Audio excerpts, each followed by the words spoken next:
yesterday that you're not allowed to write a shtar chov or a malve. Yeah, hi. Rabbi, can you share the screen, please? Sorry, Shmuel. Sorry, thanks for the reminder. Thank you. Okay, so we learned yesterday that in order to write a shtar chov, in order to write a promissory note, you really must have the debtor present in order to make sure that he consents to the shtar chov. The only machlokus that we did see that was brought by the Imrei Yaakov is what if the witnesses already witnessed the actual loan and they saw the kinyan, they saw that the lova indebted himself. So that the Rav Shulchan Aruch says, even in that scenario, you're not supposed to draw up a promissory note in the absence of the debtor. However, we saw that the Rav Shulchan Aruch brought other poskim, the Tumim, who said it's perfectly fine because you know that the shtar chov is a record of the truth. The only issue that the Tumim would have is if the creditor says, guys, write up a promissory note and hold it in escrow until the lova tells you that it's that you can give it to me. So here too, the Rav Shulchan Aruch says that you can't do it. He says, but in that situation, the Tumim says it's perfectly fine. I think that's the only area of disagreement if they hold it in escrow. But to give it to the creditor without the knowledge of the debtor, even the Tumim would agree that you can't do that until you get his express approval. Okay. Now, in the Biurin, Rav Stern has a deliberation like this. He says, "V'yesh la'ayin i'ika ma'al yusli yishtamish b'shtar ksuva hanichtav b'ksav yad, yoser miksuva hanidvesa shemashirim shamrakis hashemos zman." He says, is there any advantage in using a handwritten ksuva, let's say, because a ksuva is a promissory note, right? Is there any advantage in using a ksuva that is handwritten versus using a ksuva that is printed, like you buy at the Judaica store, that has blanks that you fill in for the name and the date, the chen hamakom, or in the place, shabo nasa hakinyan, where the transaction to where the chassan indebts himself to the kala is filled in. So normally we just generally say it makes absolutely no difference in halacha, right? Whether you fill it in, whether you pay $5 for a Judaic historic ksuva, or whether you pay $500 for a handwritten ksuva. The ika li'iyuna ha'im yesh bo ze hider mitzad ha'halacha lihimana mehem v'lokachas davka ksuva shenichtav kulo b'ksav yad mamish. He says, is there, and this is really just a sidebar, it's not really pertinent to the main discussion that of the sif, but I guess he put it in here because he feels that, we're talking about writing up a promissory note. Is there any advantage halachically in you getting a ksuva that it's drawn up from scratch or not? I noticed that Rav Moshe in his Igros Moshe writes as follows: V'hinei ra'isi achadim medakdekim lichtov biyadam kol haksuva ve'inam rotzim likach ksuvos hanitfasim af elu shenitfasu kahogan. Rav Moshe says, I've noticed that there are certain people who are very strict in only allowing a ksuva that has been completely handwritten. And they won't allow ksuvas that are printed and you fill in the blanks. Obviously, it's they have to be somewhat knowledgeable. He doesn't say whether they're rabbis or not. Ubarur she'in bazeh shum maila. He says, Rav Moshe says that there's clearly no advantage va'adifus me'aksuvas hanidvasim, or any kind of preference to use a handwritten ksuva over a printed ksuva. De'ein sarach lichtov haksuva lishma v'chulei. You don't need to write the ksuva for the sake of the individual. It doesn't require human knowledge as the letters are appearing on the print. V'lachein b'ksuva ushtar shtaros shelakuli alma mutter lichtov litchatchila tovsei hashtaros, and therefore with a ksuva or any other promissory note or any other contract, it's permitted lichatchila to write up a generic draft and leave space for the names to be filled in. Ein shumaila va'adifus v'hutircha shelo litzarech mamish. It's therefore, and anyone who is machmir on this is doing something completely unnecessary and exerting a lot of effort and probably a lot of money for absolutely no reason. Now, Rav Moshe wrote this before we had ketuba.com, which, by the way, if anyone's ever used them, ketuba.com is a Toronto-based company, just by coincidence, but they serve, it's an internationally servicing company, and they do a great job.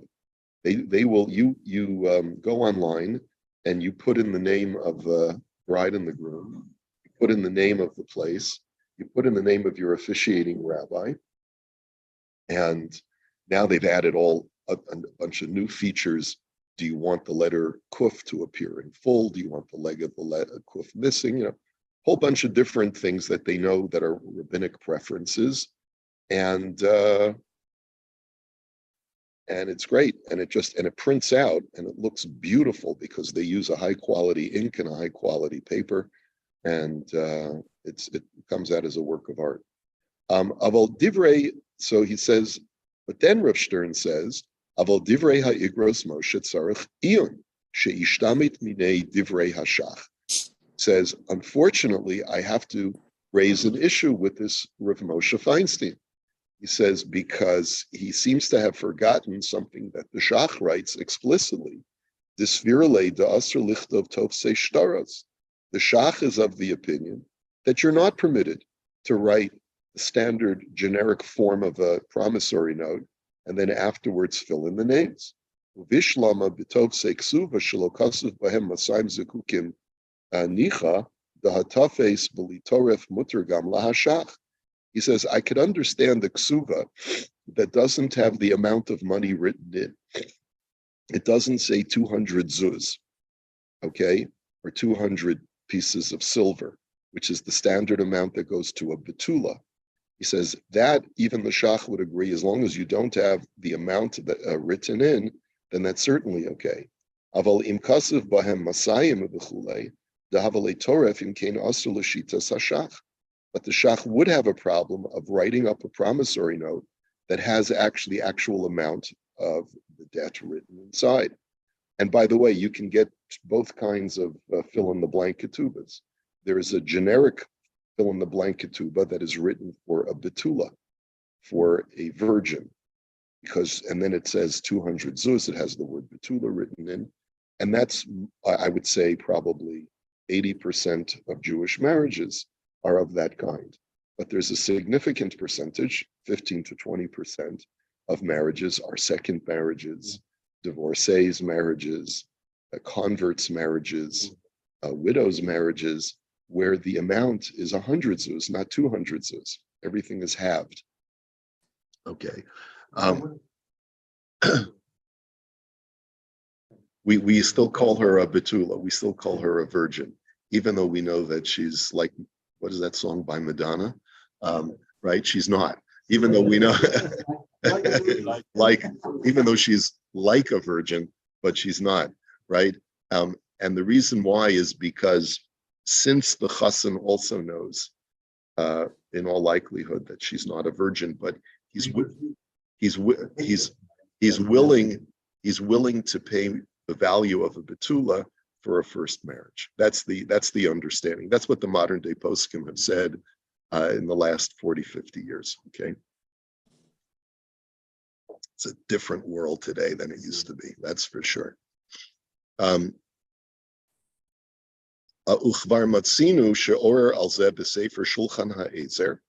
I've noticed that the Sefer Shulchan Ha'ezer raises this issue. Dehevi b'shem shut arugas habosem ksav yad. The chadasha mikarav bo benohim lahadfis tovsei shtaros ksuvos umanichem rak shem ha'ish. Ze'eno nachon. He writes, this is probably an early 20th century sefer. He says, what's this newfangled thing that people are doing is to write the standard generic form of a kesuva, and they just leave out the name of the people. He says, that's not right. Mishum da'af de kaimelan b'choshen mishpat, de bishtar shtaros mutter lichtov gam hatoref, ulefi zeh hayeshaper shaper dami, amnam hashach sham sivkat and aleph ichriya kishitas Rashi, de lo matir ki im betofes. He says, the Shach, even though some people say there's nothing wrong, but the Shach objects to it. He says you're only allowed to add in the most generic portions, but you can't add any amounts, which is called the toref, the substantive content. The imkain asr liyishtamish lechatchila ba'osan ksuvs, and therefore he objects to the use of those fill in the blank ketubas. Amnam heyer azeh hashulchan ha'ezer. The kaven shehamina ganal novea mikilos asher moreim hem gdolei gaonei eretz yesh lechapes al zel limud zchus.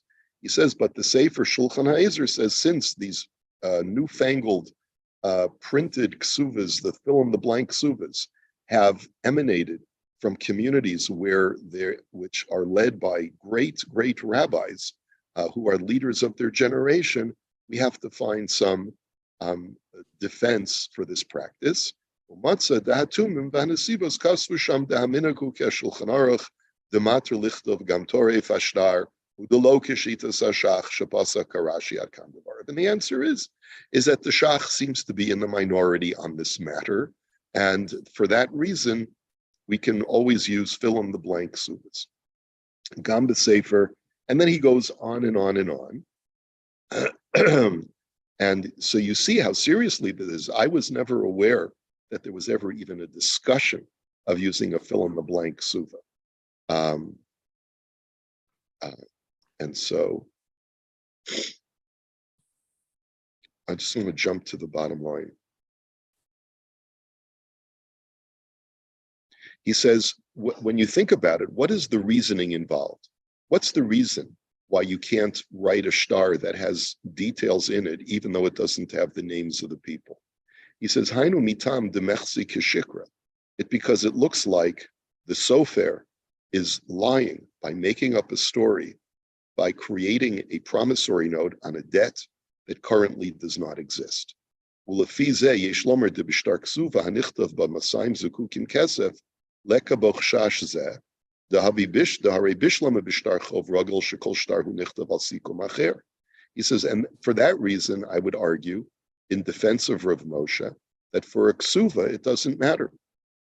There's no appearance of falsity when you're drawing up a standard ksuva, which is fill in the blank, but has the words 200 zuz in it.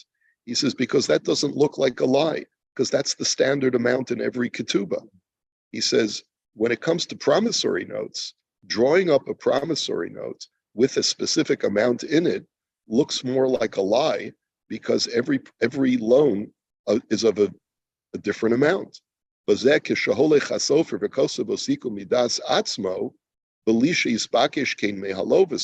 when a sofer draws up a document, puts in the amount, may even put in the name, then it looks like sheker.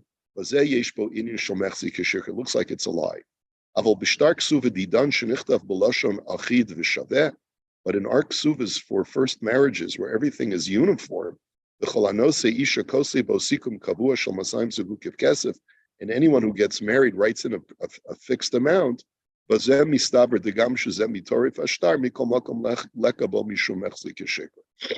it doesn't look like a falsity.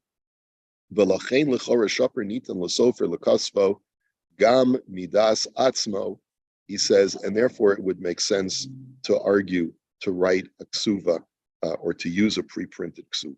But then he wants to argue to counter that. Ulam be'emes dedavar zelesa mishum b'taimel shel Rashi mishum deish ligzor torah t'shtar atu torah t'get u'chemo shehevi sham hashach b'reish devarav davar zeh. He says Rashi's real reason is not because it looks like you're writing something that's false, but rather we have to worry. The rabbis express concern that any legal document should not be drawn up lest people do this for gittin, unless people do this to write up a get. And writing up a get when no one has authorized it is potentially very dangerous. And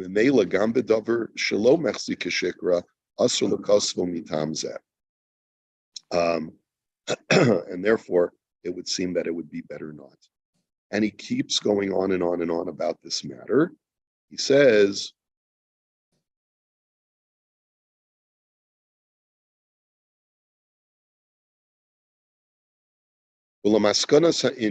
so just to get to the bottom line, he says, Nira lanias daiti demutter lihistameshim ksuvos hanidfasos gam lechatchila.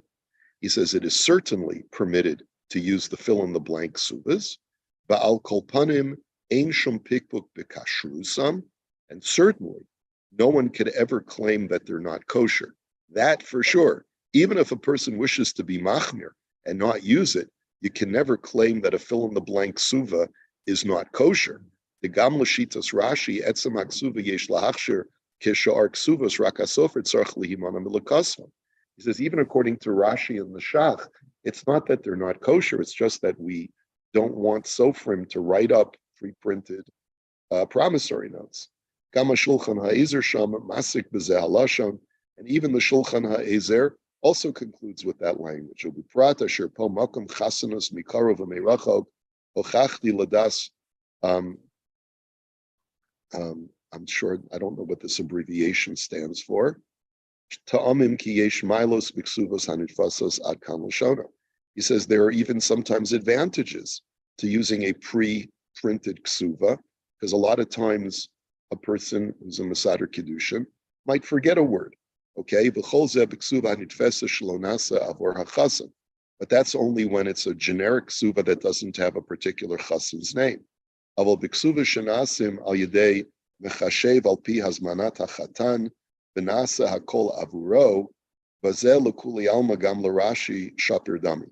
He says, but even those who want to be machmir, but when you have ksuvas that are done by computer, and it's ordered by the chassan, and everything is done for him, everyone would agree that it's permitted to print it up, and you don't have to make sure that it's handwritten specifically. Because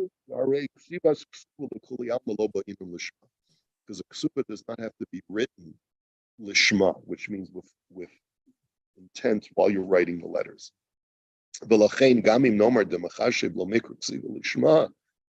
therefore, even if we would suggest that printing something via computer is not called lishma, but there's still no disadvantage to it. There's even an advantage when you can have a not a fill in the blank ksuva, but you can have a ksuva that is pre-printed with everyone's name in the same font. He says that's actually better. And it's actually preferred to try and get those where you can easily read the font. He says that's in itself a halachic advantage. So when you have a ksuva that's written in handwriting and it's very hard to make out the words, so that actually is less advantageous from a halachic standpoint. So using a ksuva, I'm surprised they even had this technology when this was written in the 80s, but apparently they had rudimentary PCs where you could print a whole ksuva using a computer and just fill in the chassan's name. Yeah, using DOS probably.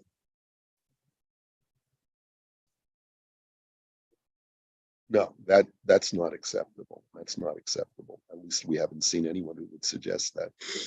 You have electronic signatures, right? So that's an interesting shaila. Could we say that halachically the law has changed once it becomes a convention that e-signatures are valid? It's an interesting shaila. I'm sure we're not going to see that appear in this sefer, which was written in the 80s, so we're not going to see this.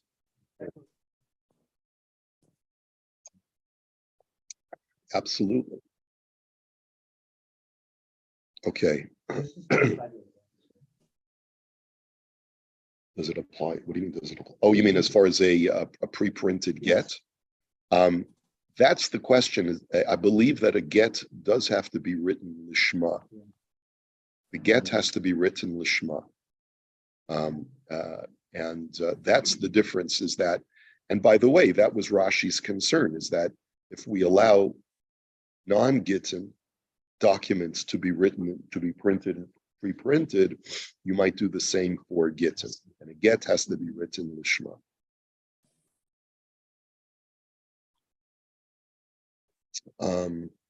Okay. Was I gonna, something I wanted to say, but I forgot what it was. Okay. Okay, so that concludes that discussion. And now we're ready for the next halacha. So up until now, we've been talking about promissory notes. He says, v'chein bishtar mechira, and similarly with documents of sale, which where a contract is drawn up to record the sale or a purchase, ein kosvin v'chosmin l'lokeach ad sheyehi hamocher imo. The witnesses do not have a right to draw up a document of sale or purchase for the buyer until the seller is present. Afilu kfar kanu miyad hamocher shelo bifnei halokeach. Even if the seller already committed himself to sell the item to the buyer and went so far as even to make a kinyan with the eidim, signifying a transfer of ownership of the item that is being sold. He made it with the eidim. The eidim, by giving him the handkerchief, he gives over the object to the buyer through that transaction. Nonetheless, and so now legally, the buyer is the owner of the item. Nonetheless, they cannot draw up a bill of sale without the consent of the seller. Va'afilu amar halokeach kisvuhu v'chismuhu v'yihiye b'yedchem ad sheyavo hamocher v'yetzav litnoli. And this is true, just like we saw in the previous halacha, even if the buyer says, just draw up the bill of sale and hold it in escrow until the seller gives you permission to give it to me. V'chein b'shtar matana. And the same halacha will apply with a gift. Let's say Ruvain has promised to give a gift to Shimon. And he's even made a kinyan with Eidim that this item that I'm giving to you, I'm making a kinyan that it's yours. But you can't write up a bill of a gift. What's it called? A bill of not sale, but a bill of change of ownership, I guess you would call it. You can't record it in a document until you get the consent of the gifter. Aval kosvim lemocher, afal pi she'ein halokeach ima. What you can do, however, is if the seller or the gifter asks you to write up the bill of sale, you are allowed to write it up in his presence, even when the giftee or the purchaser is not present. V'hu shekanu miyado b'kinyan sudar she'ein bo mishum mukta. But that's provided that the seller or the gifter made a kinyan with the eidim, where the eidim basically act as the representative of the recipient to basically acquire it on the recipient's behalf. See, in that way, by writing that the item now belongs to Shimon, they are not saying sheker, they're not stating a falsehood, and they're not predating. They're not drafting a document that has the wrong date on the gift or on the purchase. And of course, we know what could happen if a contract or a bill of sale is predated, because what happens if the seller resells the item, right? And then the first purchaser says, wait a minute, I bought this. Well, where's your proof? Oh, here's my bill of sale. You see, it's dated to yesterday, and the guy's now trying to buy it today. But wait a minute, when did the actual sale take place? Oh, so if it didn't actually take place therefore, you see what could go wrong by drafting a bill of sale before it actually took place. And this is true even if the witnesses are told to draft a bill of sale for the seller and to hold on to it. And but if they didn't make a kinyan in order to acquire it on behalf of the purchaser, they cannot draw up the paper, even if but it's okay for them to draw up the paper once they make a kinyan on behalf of the purchaser, even if the purchaser will not receive the bill of sale and maybe also may not receive the goods for a long time. V'chein bishtar matana. And the same thing is true with the gift. Once the kinyan is made, it now is the property of the recipient, no longer the property of the giver. And therefore, it's nothing wrong with drawing up paper that reflects the date of the kinyan. V'im achar hakinyan amar hamocher stam kisu shtar mechira v'lo amar sheyitnuhu liyado. Now, what about the following scenario? What if the seller makes a kinyan with the eidim to transfer ownership over to the buyer in the absence of the buyer's not present, and then he tells the witnesses, do me a favor and draw up a bill of sale, but he doesn't say give it to the buyer. Arei elu kosvim v'chosvim v'nostim l'lokeach lefi shemin hastam daitu sheyitnu l'lokeach v'lo liyado ad sheyafaresh. He says, in that scenario, the witnesses are allowed to assume that not only does he want a bill of sale to be drawn up, but that he wants it to be delivered to the purchaser. Because that's a reasonable assumption. You don't draw up a bill of sale in order to not give it to the purchaser. You draw up a bill of sale so that the purchaser has evidence that the item belongs to him. And the same thing is true with a promissory note. When a kinyan was made, that the debtor commits himself to pay the money, where he generates a debt and commits himself to pay back to the lender, to the creditor. Now, that seems to contradict something that we saw previously, even though the lender is not present. Oh, no, this is consistent. If the debtor is present and he says, draw up paper to reflect that I owe Ruvain $10,000, and he doesn't tell them what to do with that IOU, they have a right to assume that he means for it to be delivered to Ruvain, to the creditor. Aval imlo kanu miyado, but if there was no kinyan that was ever made, afal pi shamar lahem kisvu tenulo, even if the person who's generating the debt or the exchange tells the witnesses to draw it up and give it to him, they still can't give it the other party the document until they first consult with him, because he may have retracted or changed his mind, and the same thing with the promissory note. So we're going to go back to this. We'll go over this again, but we're out of time. And so let me wish you a good Shabbos and a good Chodesh, happy Hanukkah, and we'll see you. Mirz Hashem. Is Monday, is it a stat holiday? Monday and Tuesday? Would you like to learn? Monday, Tuesday? So davening is at 6:45, right? So we'll just keep it. We'll just resume Monday, Tuesday. Whoever wants to come, you don't feel obligated. Yeah, at 6:10.